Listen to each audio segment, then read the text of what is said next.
All right. Can everyone hear me? All right, perfect. I'm just gonna get us started here in just a second. I am so excited to see everyone here tonight.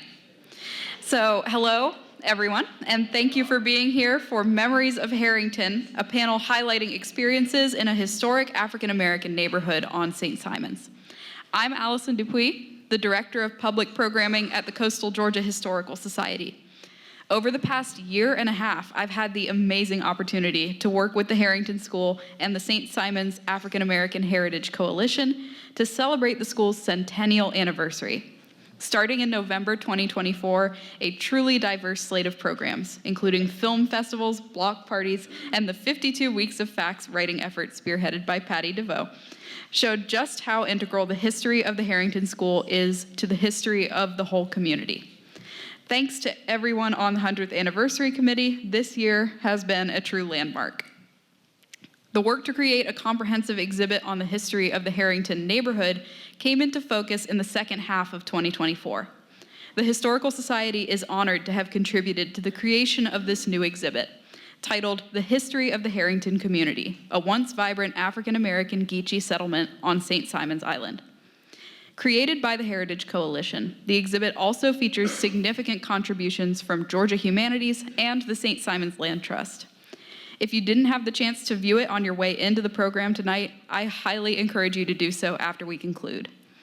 Beginning with the origins of the community's name, it traces Harrington's history, its people, and its land over more than a century and a half to the present day. Many of those who made this exhibit such a success are on our panel tonight. Thank you to all of you for sharing your experiences and the richness of the Harrington community's story. I'm going to go ahead and introduce Ann Pequini. Ann, I'm always excited to work alongside you, and I'm delighted to welcome you to tell us more about the exhibit and about our panel tonight.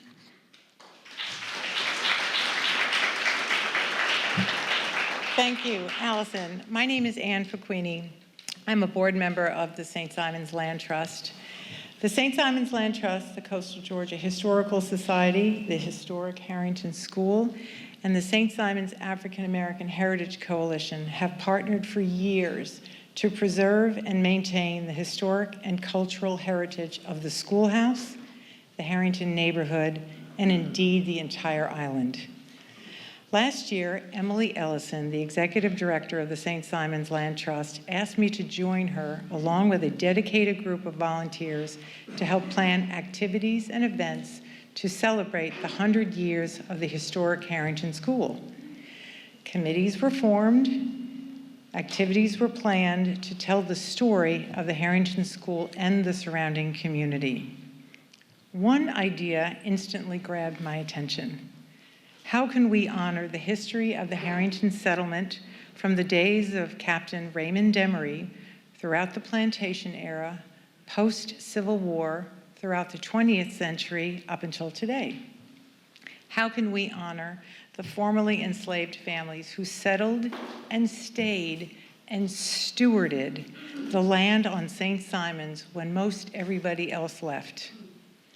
What was it like to live in such a vibrant and culturally rich community when life was centered around faith, family, fishing, farming, food, education, crafts, traditions, music, and thriving businesses? How could we tell the story of Harrington, and how could we illustrate it in an interesting and compelling way? One word: maps.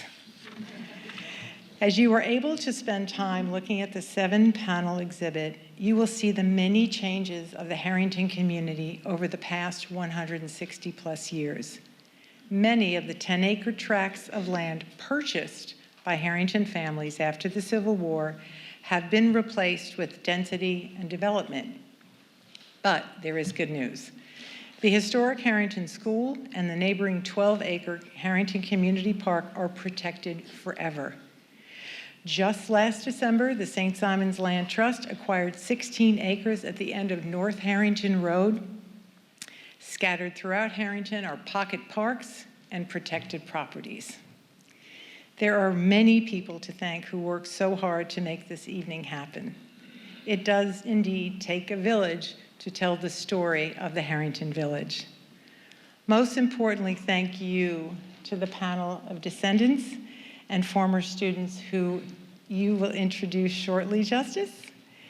And thank you for sharing your stories with us. There's a couple of people I want to personally thank. I'd like to thank Jim Froche for his technical expertise and his patience, Jackie Magnet and her colleagues at Glynn County for historical research and unearthing maps of Harrington going back to 1879 up until today. Robert Loomis, park ranger at Fort Frederica Archives, for his time in research. LaTanya Abbott Austin for her tireless efforts to keep alive the history of Robert Abbott, founder of the Chicago Defender. For Allison Dupuy, my partner in crime, and Coastal Georgia Historical Society for sharing her expertise and resources. For Clay Caldwell of Common Ground Creative, graphic artist extraordinaire. And special thanks to Marty Moody. Thank you all very much. And I'll introduce Justice Davis.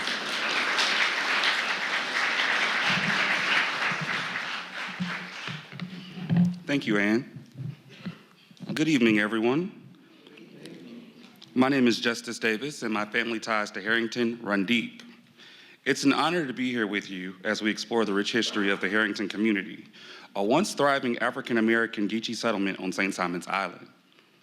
Through our panelists today, we hope to gain a deeper understanding of Harrington's cultural roots, the resilience of its people, and the legacy that continues to shape us today. Harrington is more than just a place. It is a story of survival, perseverance, and community. Our discussion will highlight the historical significance of Harrington, the challenges faced by its residents, and the ongoing efforts to preserve its history.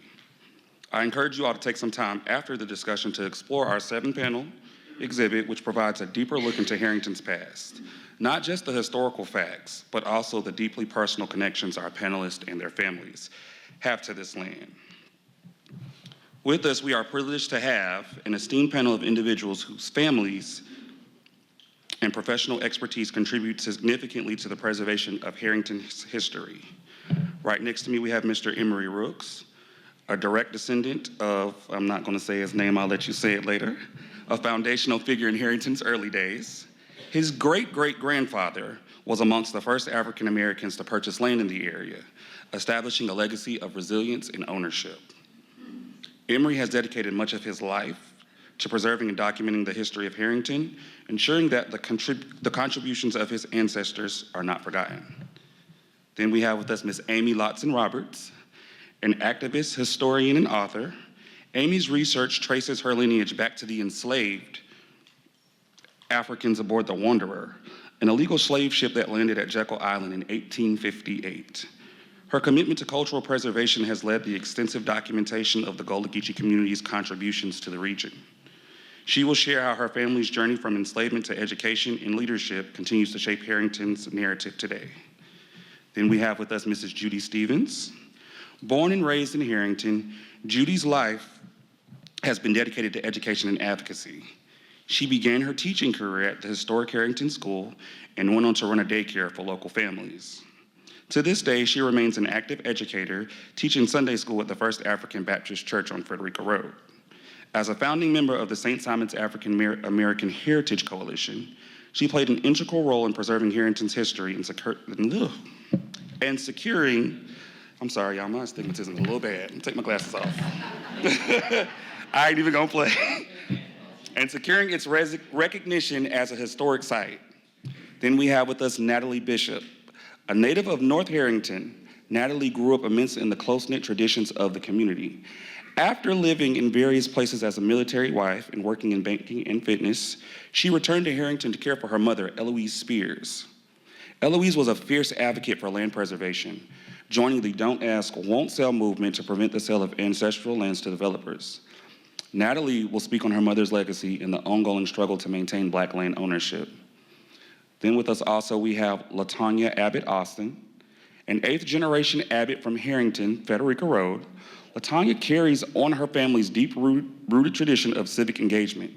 She is the president of the Robert S. Abbott Race Unity Institute and an active member of multiple historical and cultural organizations. She will share the remarkable story of her ancestor, Robert S. Abbott, the founder of the Chicago Defender, and how his newspaper played a critical role in the Great Migration and Black land preservation efforts.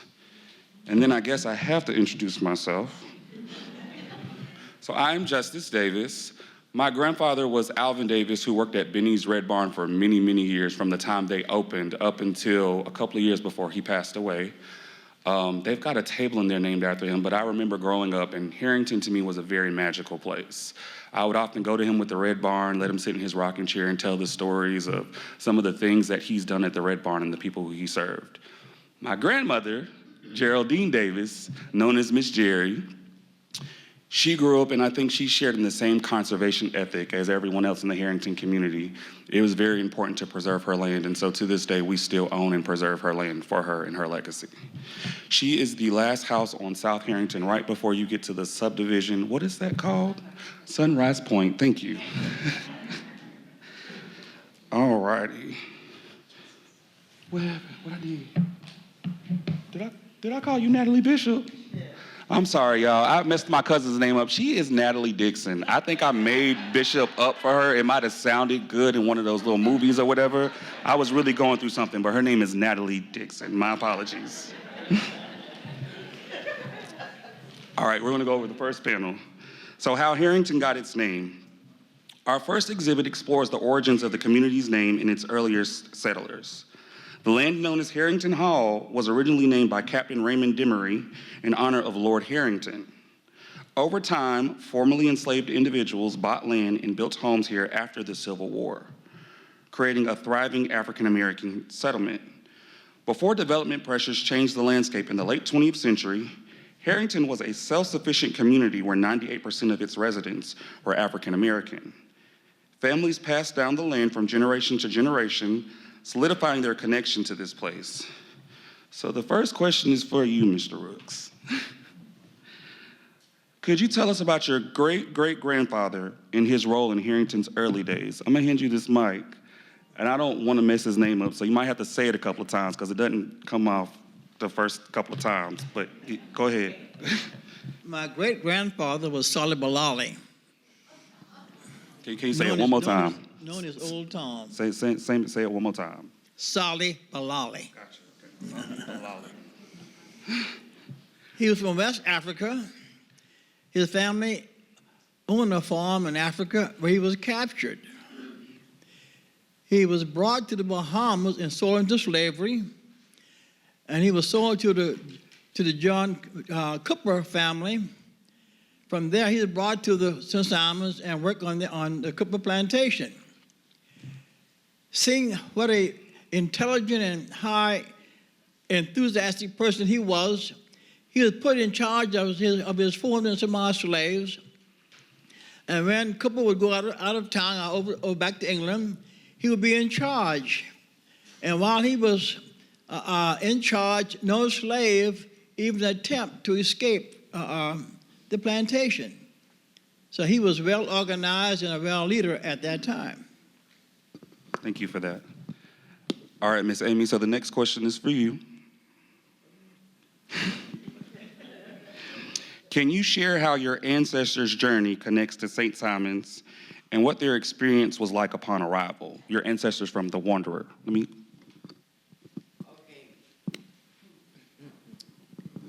My ancestors from the Wanderer.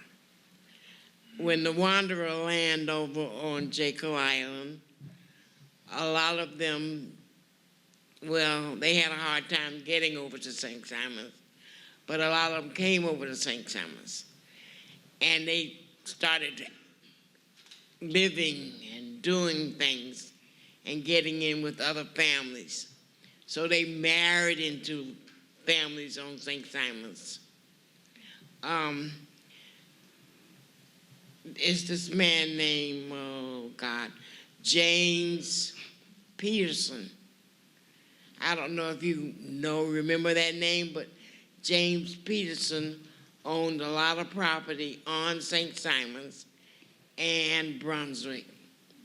In fact, I think he built a movie theater in Brunswick.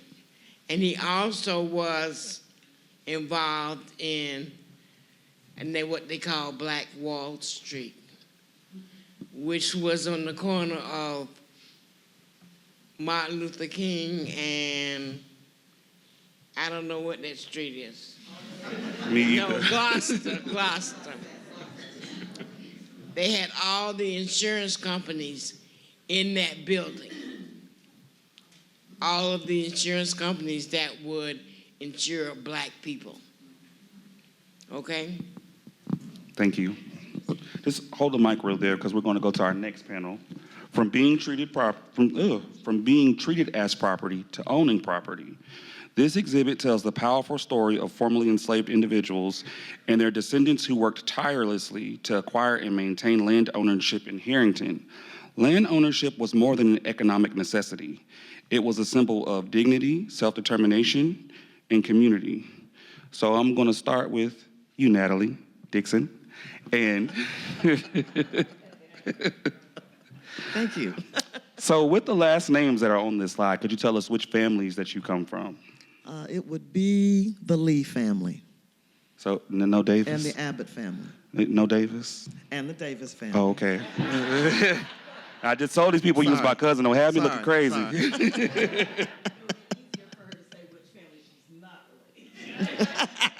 I think that would be easy for all of us, too. Those are the three. Well, the Sullivan family as well. Okay. And the Kylers. Okay, We're just all related. You know, we're just all related. we are all on this panel at some For point in example, time the related. Abbott family, Latanya's grandfather and my grandfather were brothers, which I found out a lot later. So, yes. So. Thank you. Latanya, you're next. Hello. Let me put my glasses on because I'm going to probably have to read my little notes here.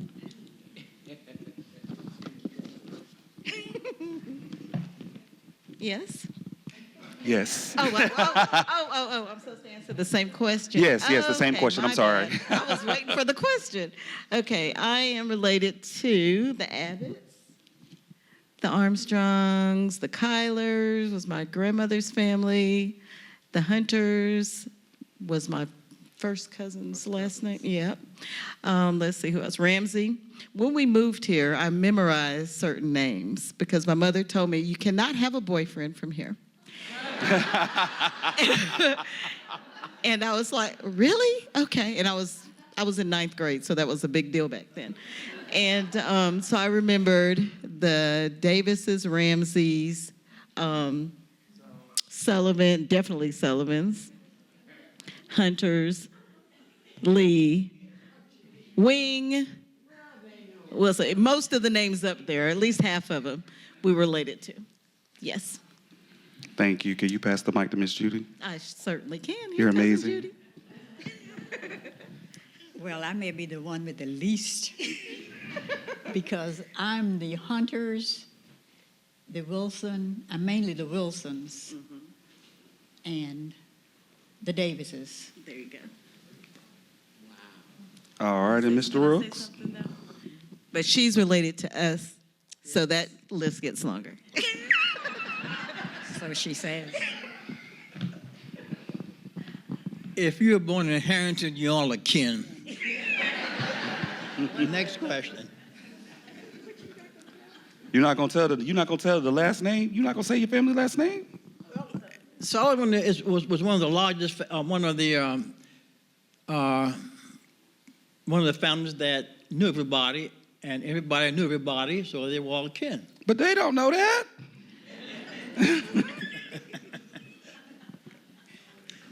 Okay, we'll let it slide. Just an inside joke.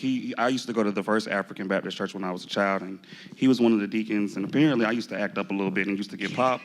And I think that's why they kind of put the podium next to him. So I'm gonna scoot it this way just a little, so he can't reach me. And I come from the Davis family, the Ramsey family, which Davis is actually a Ramsey last name. A lot of people don't know that.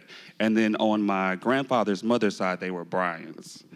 And then everybody else all in between, but that's another story for another day. We got to do a family map one day and map where everybody come from.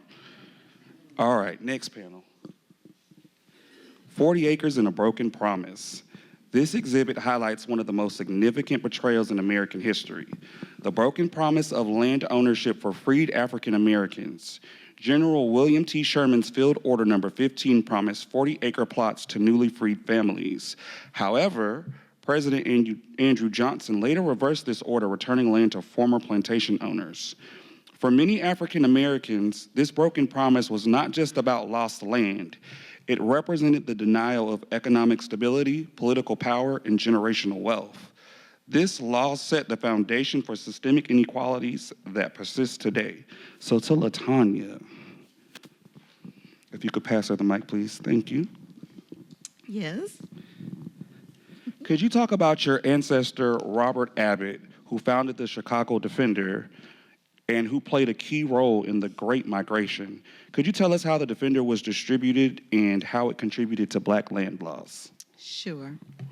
So Robert S. Abbott, the S stands for Senstack, founded the Chicago Defender in 1905. He sold the newspapers for a dime and became one of the first self-made millionaires. So just for fun the other day, I said, I wonder how much the dime would be worth today. So you guys, I Googled it, and it comes up to 10 cents back in 1905 would equal $3.59 today. So each one of those papers would sell today for $3.59. And then I said, $1 million from a dime, I wonder how much that would be worth today. Where's my note? Because I can't remember exactly. $33,221,578.95. That's inflation, but that is... That's real bad That's inflation. That's bad. But anyway, he was born in the Harrington, Frederica area, right across from First African Baptist Church. And our family still owns some of that land over there. And his father and his mother were former enslaved people. They were owned by the Stevens family. And then Thomas, after the Emancipation Proclamation, he opened a little grocery store over there on Harrington. But then he died shortly after that. So Robert's mom took him back to Savannah and raised him there. She remarried John Senstack. He was half African and half German. His father was a sailor. And his mother died in childbirth with his sister. So his father took them back to Germany and to be raised there by his relatives there so that they would avoid the racism and prejudice that was commonplace here. And then once he got grown, he came back to Savannah to find his father's wealth, inheritance. And that's when he met Flora, who's Robert's mom, Robert's mother. Robert attended several of the finest institutions of the time in Savannah: Beach Institute, Claflin University in Orangeburg, South Carolina, the Hampton Institute in Hampton, Virginia, before earning a law degree from Kent College of Law in Chicago. He went to Chicago in hopes of starting a law firm, but due to the deep hue of his skin, he wasn't successful. Did that stop him? No way. Instead, he picked up a different kind of weapon, his pen. And that's when he started the Chicago Defender in 1905. The Chicago Defender became the voice of a people demanding justice, dignity, and opportunity. So much power that the Ku Klux Klan banned the paper in the South, fearing that what would happen if people in the South found out the truth. So the way that they got the paper, did you ask me that? No, but I was getting there. You was go do your thing. You're doing it. Go ahead. Okay, sorry about that. Got ahead of my moderator. But anyway, demand for the Chicago Defender grew, reaching a circulation of 1,000 weekly by 1908, and then by World War I, its distribution had expanded across multiple states, exceeding 100,000 weekly copies. So historian Roy Ottley, that wrote his biography, estimated that each copy was read by at least 5 people, and that That caused the paper to be the largest Black-owned newspaper in the country, reaching a readership of over 500,000. That's a lot back in the early 1900s, you know. The paper rose to prominence and was fueled by Robert's entrepreneurial skills and unwavering fight against racism. His words had power, so much power that they fueled the Great Migration. The Great Migration is where the Chicago Defender inspired millions of African Americans to seek a better life in the North. So they migrated by the droves up north, which kind of sort of helped with the land loss situation too. Okay. Thank you. I was going to say, what a time to be brave during that period. This is one last question I'm going to ask you because I think you shared this with us before. What were some of the most creative ways they got the newspaper to people, even though it was banned and they didn't want to deal with that level of persecution? Exactly. So the newspaper was banned. He was actually banned too to return to Georgia. He had all death threats every day. Oh, So wow. he didn't come back except for his mother's funeral.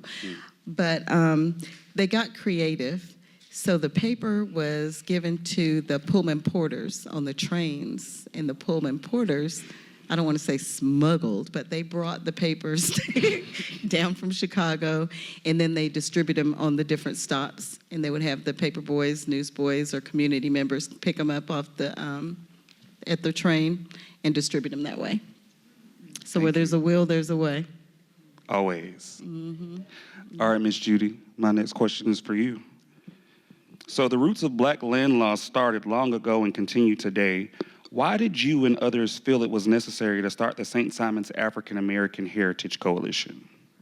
Well, we started the St. Simon's African American Heritage Coalition to preserve our land and to educate and revitalize the culture of the heritage community, along with Sister Isadora Hunter. She was instrumental in getting it started. And we were comprised mostly by descendants of the enslaved families who worked on the Georgia Barrier Islands. And so we had the schoolhouse, as we called it, the schoolhouse, to get together for special occasions. And we would go to different churches and have our meetings. And so we just wanted to preserve our land and not have, to have to sell the land. But then when taxes got so high, we had to, a lot of families had to sell their land. But the schoolhouse was the focal point of the whole island, because we had three communities. We had South End, which we called it. We had Harrington, which they called Frederica. And then we had Jewtown. So we had kids from each community went to the schoolhouse. But schoolhouse was the center of the deeply rooted Harrington community, which was mostly 98% of African Americans, percent of our island population then, but now it's just like 2% of African Americans. So that's why we started the St. Simon's African American Heritage Coalition. Thank you for that. All right, we're going to go to our next panel, Everyday Life in Harrington. So Everyday Life in Harrington gives us a glimpse into what daily life was like for the residents of Harrington. The community was close-knit and self-sufficient. With a foundation of faith, family, fishing, and farming, there were local businesses, schools, church, and social activities that provided a sense of unity and mutual support. Education was highly valued, with teachers like Adrian Johnson playing key roles in shaping young minds. The Georgia Sea Island Singers, a group that emerged from the community, also helped preserve musical traditions with deep African roots. So for you, Mr. Rooks, I'd like to hear about how life in Harrington was for you. In addition to being a student at Harrington, what were the businesses that you were involved in? Harrington was a very productive community with each family, when they bought their property, the 5, 7, 8 10-acre tracts, they farm on those lands, and they built their houses and had raised their families. For me, it was a great experience because we had all this land, and I said, my God, what a bunch of land to take care of. Because by being on a small farm, And we grew our vegetables and raised our animals, and we had to go out there and pull the weeds and the beds. Can you imagine pulling the weeds in the corn patch and all the other patches? So to us, it was a beautiful place, except for the work we had to go through at the beginning. But everybody Harrington was a community where nobody was actually poor, we just broke. Because we had a lot to eat. We look at being poor as someone who doesn't eat, hungry. We weren't hungry. There were no hungry souls in Harrington. But there are a bunch of broke souls in Harrington. The lack of having money. My family was in business all their lives, and on the tract of land that my grandfather, Ben Sullivan, purchased, 10 acres, we had my Uncle Henry on one side of the property, and he had a juke joint called Morrison Juke Joint. And the middle section was QZ, with QZ Sullivan Fish Camp. And on the other side was Ben Sullivan, Sullivan Lawn Maintenance, and Sullivan Gas Station. And Osprings had a barber shop, and he was a barber shop, a beautician, seamstress, you name it, Charles did it. He was very, very talented. So in and out of the whole situation, we had a good time growing up in Harrington. Everybody respected everybody, and we learned at an early age that if you want to stay out of trouble, don't walk the streets at night. Because that's when the elder ladies will walk up and down the street, and if they catch you in the street, say, "Where you going, boy?" So then we started making paths behind their houses to avoid them. So we were busy making paths, and Sister Hunter was one of the elders that walked up the street, and she'd catch, "Come here, boy, where you going? Your mama know you going?" I said, "Yes, ma'am." "Oh, okay, go ahead then." But they were like community security guards. And they kept us in check. They would ask you, "Where's your shoes? Where's your hat? Where you know you're going?" "Okay, then. I'm going to tell your mama if you don't behave yourself." So that's how it was. We went to church on Sunday, all day Sunday, because they were doing segregation. The only thing you do was go to church. So you had church in the morning and church in the afternoon, church at supper time, church at dinner time, you had church. Thank you.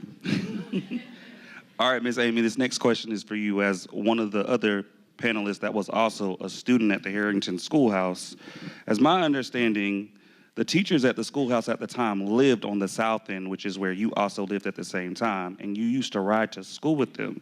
Could you tell us how that was like, and really mention the story about the bread, because that was hilarious. Well, I enjoyed riding with Mr. and Mrs. Johnson. And Mrs. Johnson was our piano player at our church. And Mr. Johnson was the Sunday school man. Well, they would come out, and "Luella, come on out that house, come on out." And she would come out with her toast. And it would smell so good. I want a piece of it. But of course, I had to sit there with my mouth shut and be quiet. And as we rode down the Ferrica and we picked up children in Jewtown, and they got in and everybody loaded up, then we went down to Frederica. And Frederica was really quiet. And everybody there they stuck to themselves. They stayed to themselves. They were young people. They were old people. And they would make sure that we get in that building right. They would have the heat on. In the schoolhouse, the heat would be nice in the wintertime. In the summertime, they would have the windows open. That was nice. But in the meantime, Mr. and Mrs. Johnson was very strict. Mrs. Johnson, she was really a pushover. Mr. Johnson, he was not. And when the boys go to the boys' bathroom, they went to the boys' bathroom. They didn't detour or run around the building. No. They went to the boys' bathroom. When the girls went to the bathroom, Mrs. Johnson be out there watching. We went to the girls' bathroom. No playing around. That's the way it was. Now, as far as class going, it was very nice. We had beautiful Mrs. Johnson. She loved to sing, and she loved to play the piano. Mr. Johnson used to say, "Luetta, you're wasting too much time." But of course, that didn't matter to her, because she would say, "Go ahead, let's enjoy it." And we would enjoy it, okay? And then when they closed the doors so that the older children would go to their section and the younger children would come to their section, we just had a ball. Mrs. Johnson was just so sweet. One of the other things was that she believed in taking daily walks. And we walked down to the camp, and we would walk back, and we could pick flowers and leaves, and we would talk about them, and we used those things to count with. Okay? We didn't have a whole lot of stuff, but we had our leaves, and we pick up the rocks, and we pick up the acorns, and we would take them and we would count them. Okay? Mrs. Johnson was very creative. Very creative. Mr. Johnson, I guess he was, but I never did get his credit. But Mrs. Johnson was very creative, okay? Very creative. And not only that, we pick up shells. Sometimes she would have us looking for certain things to pick up. Like, look for a white leaf. Look for a red leaf. Look for a yellow leaf. You mean, there are all kind of things, different things out there. Some of the things that we look for, why in the world are we looking for this? Why in the world are we getting this? But of course, when we got back, she would have a plan. And sometimes we did art with them too. Okay? So really, I have to give it to Mrs. Johnson. I thought she was brilliant.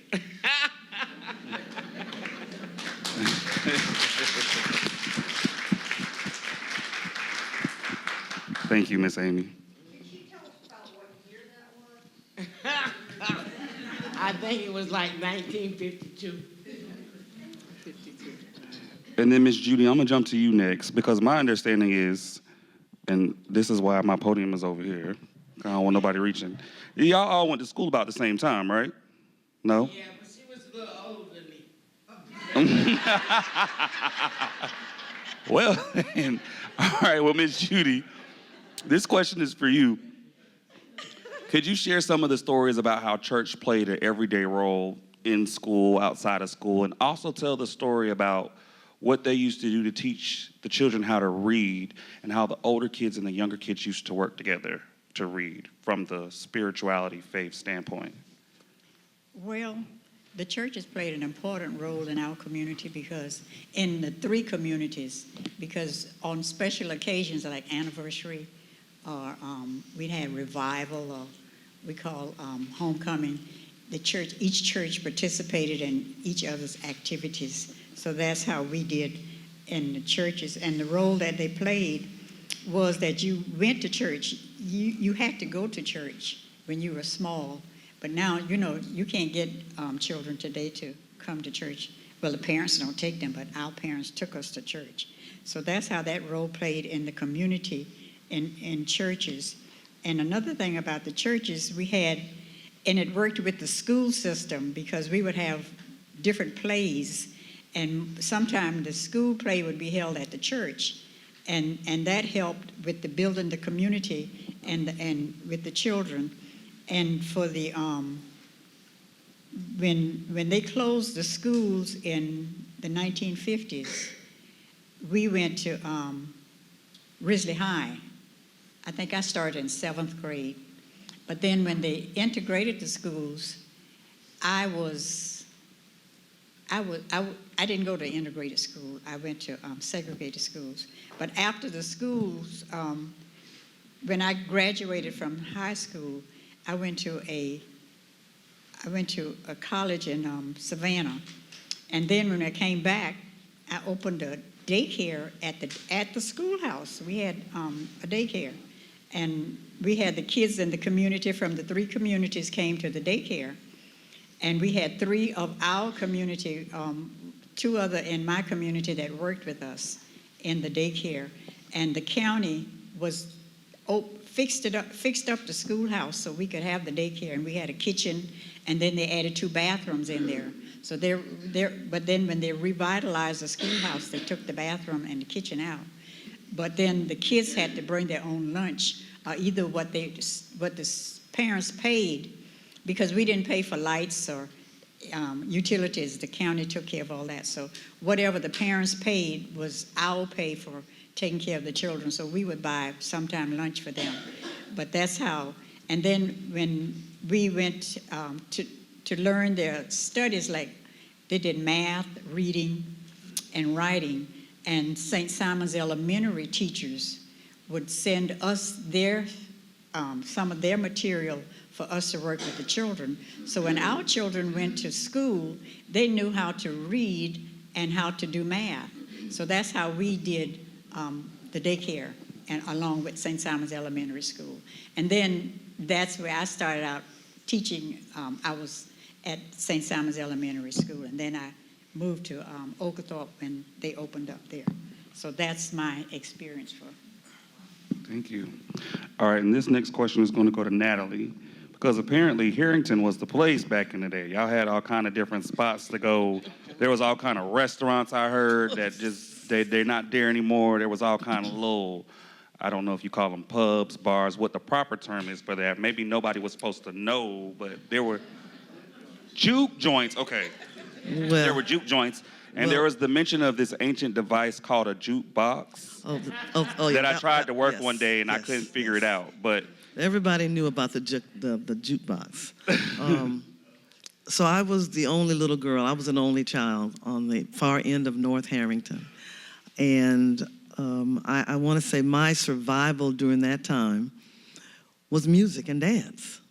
I danced and I sang, and whatever fun things would come along, because I was an only child. And I was kind of hyper, and loved doing all kinds of fun things.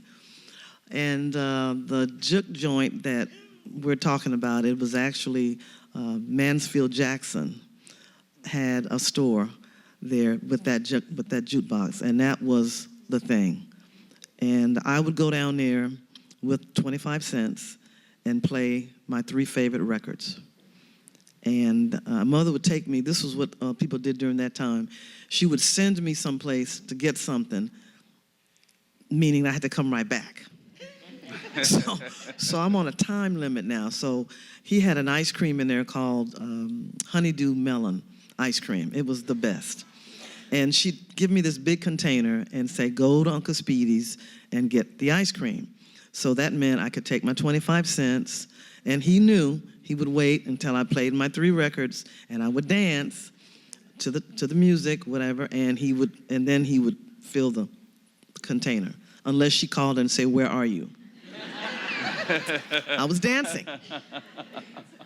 But the fun, as Mr. Rook said, we were a community that thrived together as families.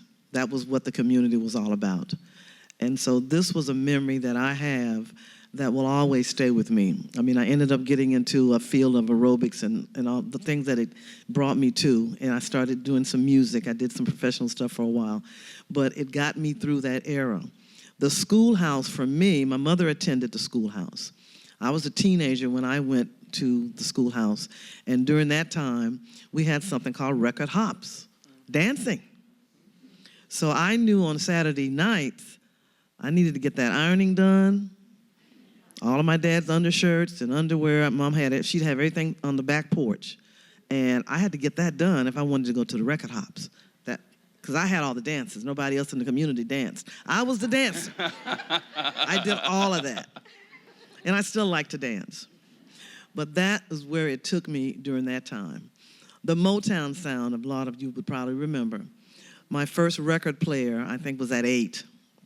She bought me this record player with all of Motown albums. And that was the best thing. I'd put that record player on and I'd iron away, practicing my dances, because I'm going to the record hop tonight, you know.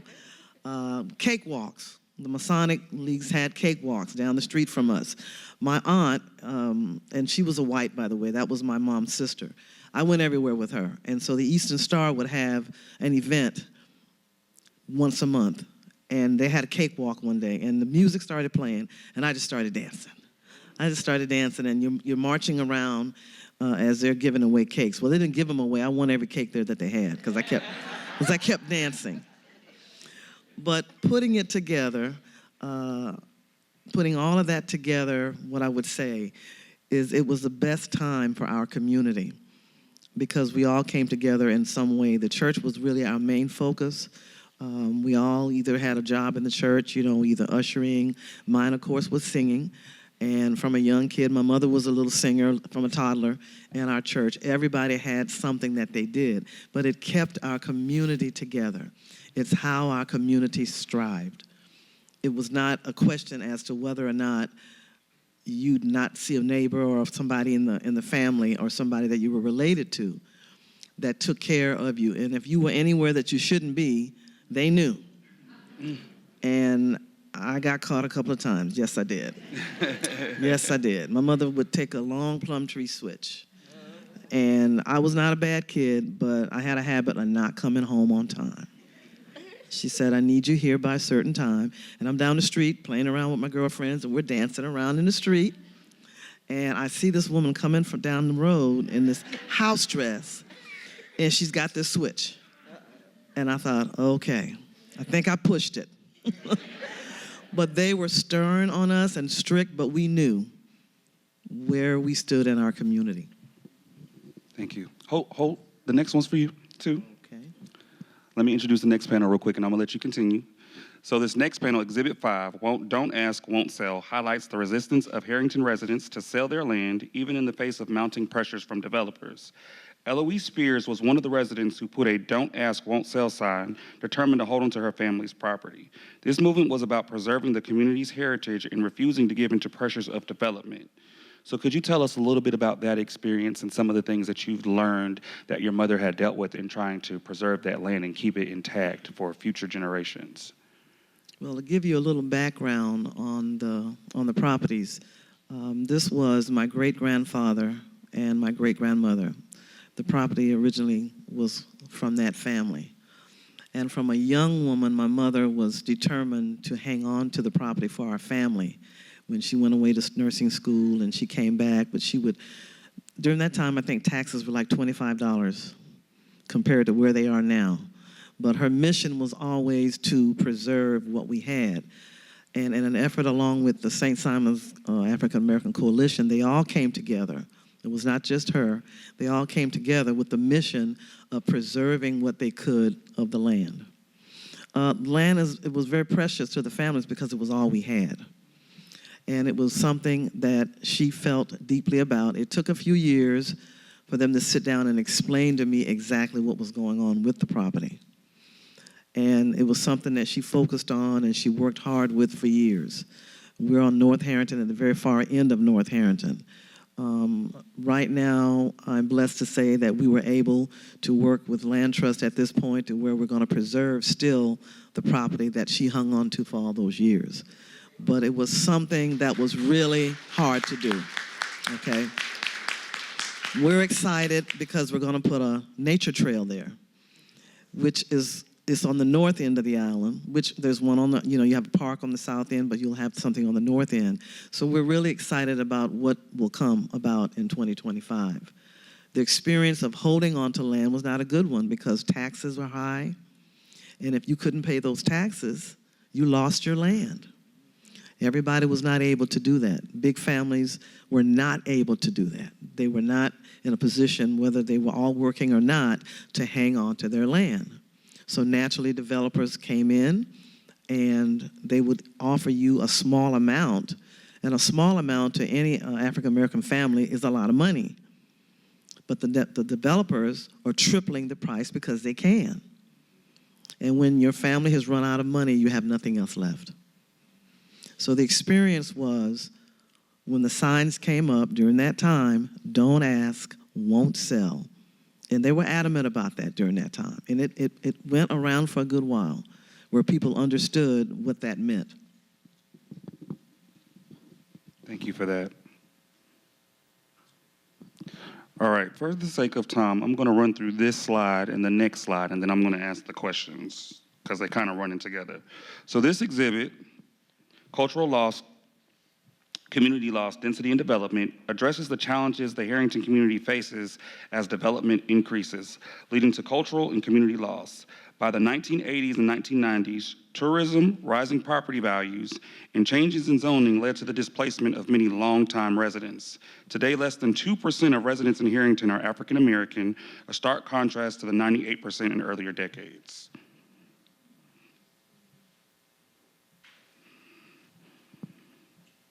In Exhibit 7, this is our final panel.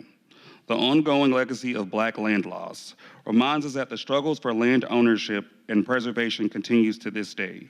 Issues such as heirs property, predatory lending, and systemic discrimination have made it difficult for African American families to retain their land.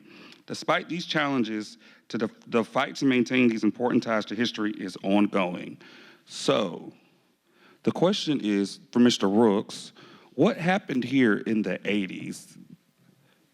What happened and came to St. Simon's in the 80s that contributed to this whole cultural loss, land loss, and the developers coming in and wanting to take that property in Harrington and develop it? In the 80s, one of the tracts of land, probably 10 acres or plus, was being sold because the lady who was in charge of that said she could no longer pay taxes on the property by herself. So she put that for sale, and all the heirs agreed to it, and they sold the land. And by doing that, it opened the doors for others to come in and want to buy land. And they came in and they bought land. They bought land; it wasn't given to them, and they bought it at a fair price. This happened in all areas throughout the country, but those of us on St. Simon, we knew about it. We knew it was going to happen because we were told about it years ago, that we enjoy your land now because one day you're going to see it gone. Because big developers are planning to come into St. Simon's. They knew what we didn't know, and they're going to develop your property. So the key thing was, if you have to sell for top dollar. And that's what the people in Harrington did. They got real estate involved with them on their side, and they demanded a full price. When you have heirs property and only one or two people paying the taxes, it's hard to keep that land. My grandfather's land had about 32 acres on it. And it was hard for Alphonse and I to pay the taxes because it started out from $1,200 to $18,000 a year. And can you imagine our profession trying to save every year to have $18,000 pay property tax? So we had to sell it, but we sold it for top dollar, and all the heirs prospered from it because they were able to buy homes in other places and live a better life. Thank you for that. So, LaTanya, I'm going to jump to you because Aunt Vi, one of the elders, I believe her and my grandfather would be the same age if he was still living right now. She's in her 90s. We consider her to be the mother of Harrington in that community. What do you think her legacy is? Okay, so Aunt Vi is 93 and a half. She'll be 94 in a couple weeks. So it's not more than a half, but she'll be 94 in a couple weeks. And I thought about that question, and I was thinking, what I would say Aunt Vi's legacy consists of are the deep connections that she fostered among neighbors. She considers all neighbors family, and she treats everyone as family. The lasting impact of her love for everybody, for people, the wisdom she shares, the values she shares, and her faith and the stories she tells, all of those are part of her legacy. She loved to tell stories, and she loved that She raisin loves to bread tell or stories. raisin cake or whatever. It's something with raisins in it, but it's bread. It's something baked. The raisin bread. Yeah, she yes. loved that raisin bread. Yes, but I had something else to say and it slipped my mind because I was getting emotional. Let me think. I can't think right now. But anyway, yeah, Aunt Vi is everybody's aunt. She is. Yeah. And to Miss Amy, could you tell us about some of the work that you're doing currently now with your book and how you're preserving that legacy and the historical aspects of it? I am now working on a new book, which is going to be called Stranger's Cemetery. Now, Stranger's Cemetery was given to St. Paul and Emmanuel from Sea Island, was given to them.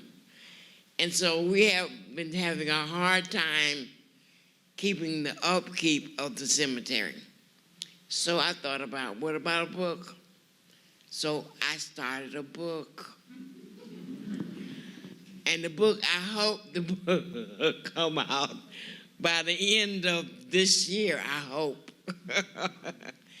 But anyway, so what we're trying to do is we're trying to put road signs in, and we're trying to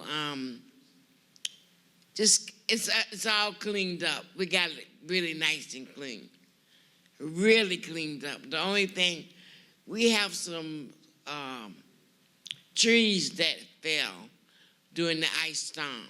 Now, if you are in need of wood, I'm telling you to go out there and help yourself. Okay, because it's there. And we just don't have the facility, or our yard man really don't have the time to just load it up and take it to where it needs to go. Okay? So if you are in need of wood for a fireplace, it is available. All you have to do is just take your time and go out there, and you'll see it. It's piled up on the side. Where?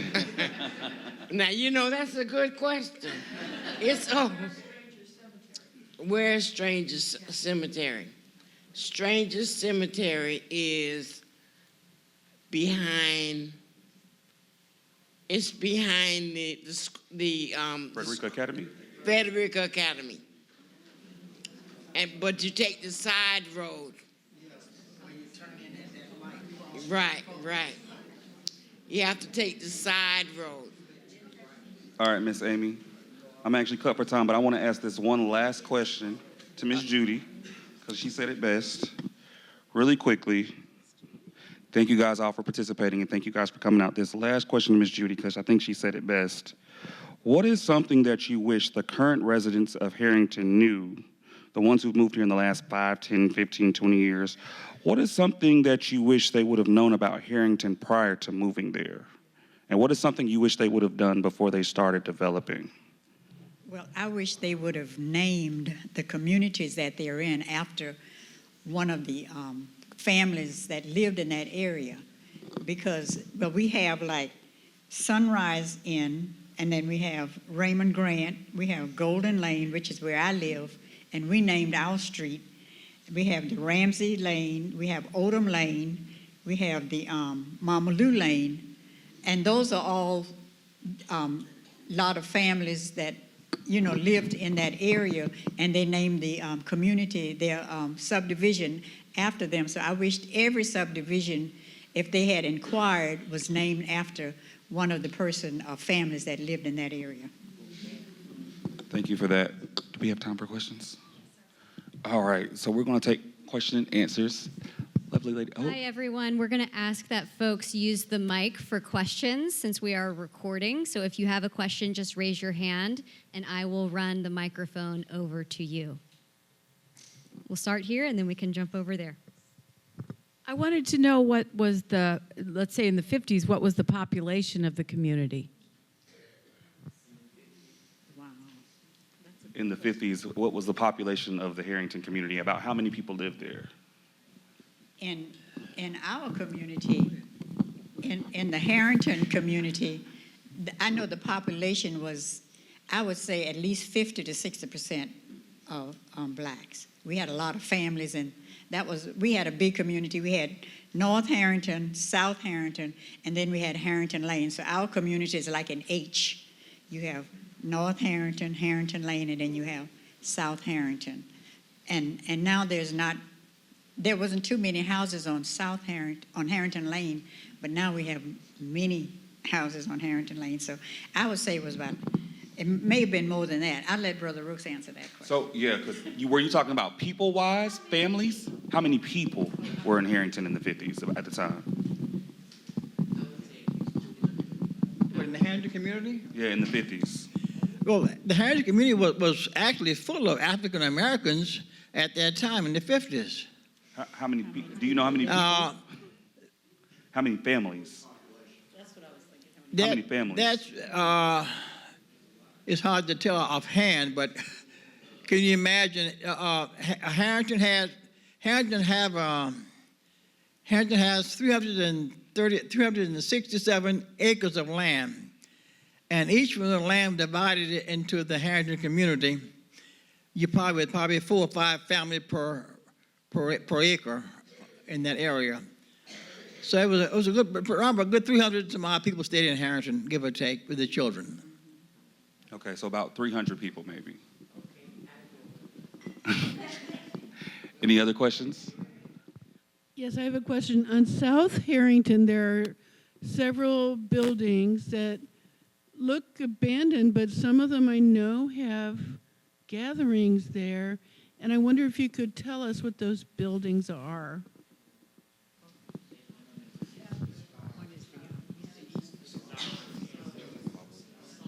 On South Harrington, coming behind, after you turn up by Benny's Red Barn, you will come to a Eastern Star building. It's the first one, and Masonic Lodge. And next would be the abandoned Church of God in Christ. And if you move on down, those are just most of the areas then are occupied on South Harrington on both sides. I'm gonna let Ms. Jackie, because she currently lives there and she's been there a while. She may know a little bit better about some of the buildings, because she was asking about the buildings, and I don't know the names of them are, but there was a church, wasn't it St. Andrews or something like that? Is that still active? St. Andrews CME Church, St. Church of God in Christ. Elder Hunter was the pastor, and he built that church. Is it still active? No, it's abandoned. Okay, there's that, and then is there anything else you can think of? Then Helen's property is right behind that, right? Emery? Helen, what's Helen's last name? Helen Lotson. Helen, yeah. She's right behind the church, correct? Yes, right. Yeah, okay. And Churches, the big church on the Harrington Lane, on South Harrington, and then there's a church behind it, and then Helenos are behind that. yeah, okay. Yeah, And then there's another Masonic temple right next to the Masonic temple? yeah, but they have meetings in that, That's still active. yeah. Okay. Okay, so yeah, I'm thinking they're referring to the Masonic Temple. You're talking about right after you get behind the Red Barn with a couple of... And there's some buildings behind that that look abandoned too, like they look like dormitories or something like that. Oh, I ain't been back in the woods now. I don't play like that. We don't, I ain't leave my grandma's yard, boy. I just walked it for the first time in my life the other day. I don't play like that. Wait a minute. Corner of Harrington Lane and South Harrington?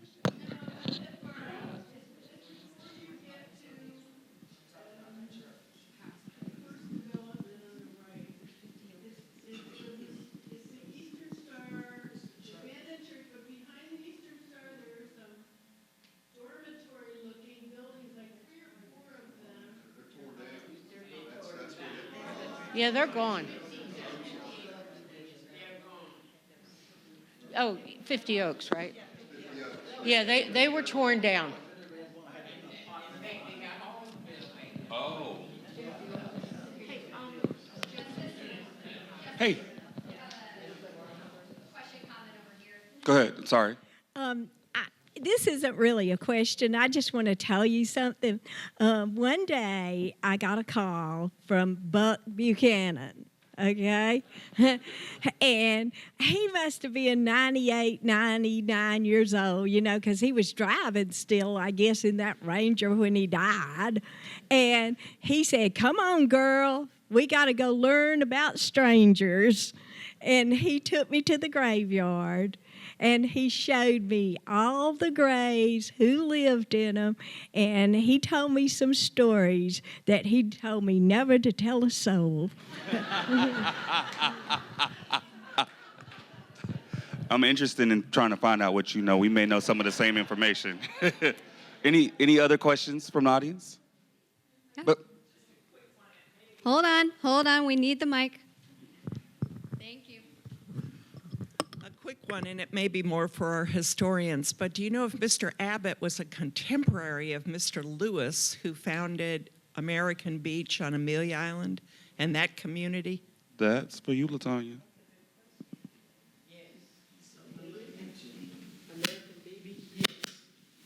Can you pass the mic to Miss Amy? American Beach is Fernandina Beach. Oh, Fernandina Beach? Yes. They were both from Chicago, so it seemed like... American Beach is Fernandina Beach. Yes, ma'am. Thank you. You're welcome. Wait, And, what was the relation to? Where was Go ahead, the my juke love. joints? I can't answer that question. I heard Jewtown. What does that mean? Where is it? Is it Jewtown. Jewtown. Okay. No Jew has ever lived there until lately. Anybody want to go into context about Jewtown and where it is and? Okay, lately, Jewtown is where the old church is. That church, that little small church. St. Paul? No, not St. Paul. The little white church. Yeah, all of that was called Jewtown. Okay. You're welcome. Any other questions from the audience? We have one right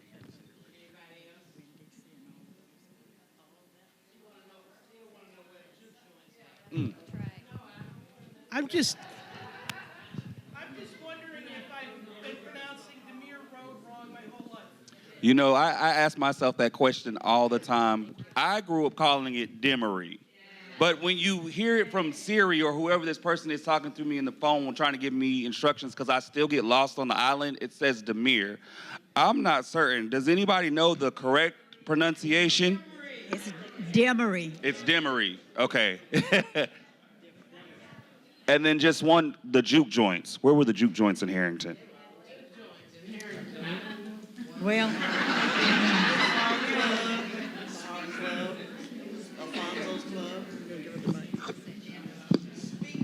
You know, most of you, I don't know how long a lot of you have been here, but Alfonso Ramsey was one of the persons that had the Sahara Club. And then early on, as Mr. Rooks mentioned, there was Henry Morrison's fish camp where they had clubs in that area. I'm sure there were many others before a lot of us came along. Mansfield Jackson had a top portion to his building that was called Club Trocadero, I think. But it came along a little bit too early for me. I didn't get to go to the Club Trocadero. It sounds like Amy had. Yeah, Amy probably knows about that, right? Yeah, she you want to tell us about Club Trocadero? Well, Club Trocadero, well, it was upstairs, and it was downstairs they had the kids. Upstairs was the adults. And they sold food and all kinds of stuff up there, okay? But it was very nice. Alfonso also ran the famous Plantation Supper Club that many of you would probably have heard of. And I know there were many others that was in the area before I came along. And also, Brother Rooks you had a restaurant, didn't you, Emery? The Royal Den. The Royal Den, yes, which is on the south end of the island. All right, you guys. So I encourage you all afterwards just to come up and have conversation with the panelists and also meet us out in the lobby for the exhibit where we can answer some more questions for you guys, okay? Thank you guys so much for coming out. We got one announcement to make real quick, though, before y'all leave. One announcement. Hi, y'all. If I haven't met you yet, my name is Dr. Whitney Nell Stewart. I am the new Director of Collections and Education here at the Coastal Georgia Historical Society. I have been here for about 9 days, and this was a great introduction. I have learned so much, and I am so thrilled to be here. I wanted to let y'all know about our upcoming events. On March 20th, we'll be having a talk from Greg Brooking, who will be speaking about From Empire to Revolution, Sir James Wright and the Price of Loyalty in Georgia. And we are so excited to say that on May 15th, Dr. Justine Hill Edwards will be talking about her new book, Savings and Trust, The Rise and Betrayal of the Freedmen's Bank. That one especially you need to put on your calendars. Both are going to be excellent. We'll have more events coming in the summer, so keep tuned to our website, to our Facebook page, and thank y'all so much for coming tonight.